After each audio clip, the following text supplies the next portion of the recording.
Budget ng DAR pinadadagdagan para maipagpatuloy ang programa para sa land title ng beneficiaries. Magbabalita si Mayan Corbera. Mayan. Inirekomenda ni Senate Majority Leader Juan Miguel Zubiri na dagdagan ang budget ng Department of Agrarian Reform para sa susunod na taon.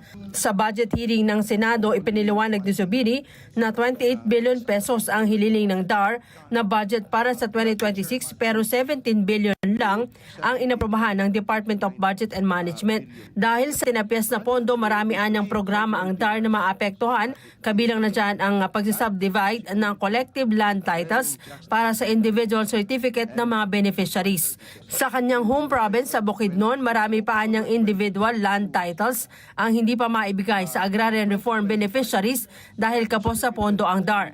Sa report ni DAR Secretary Conrad Estrella, nakapamahagi ang ahensya ng mahigit 242,000 na mga land titles sa 232,000 na mga beneficiaries sa buong bansa mula lamang yan July 2022 hanggang August 2025 at may na-issue na ring mahigit 4,000 na certificates of condonation na naglibre na sa utang ng 322,000 na mga magsasaka.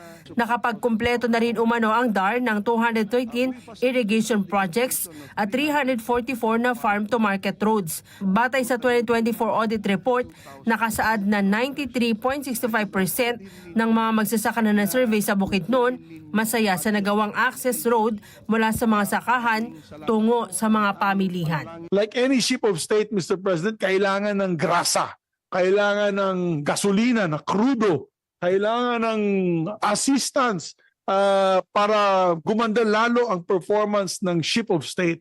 So, Mr. Chairman, I have no questions for the department. I know, as Chairman, you might have some, but I fully support the budget and may I ask for an additional budget for them, Mr. Chairman, for them. Kasi marami naman tayo hindi na-save eh. Di ba? Wala na tayong flood control. Medyo mas malawak na yung fiscal fiscal space.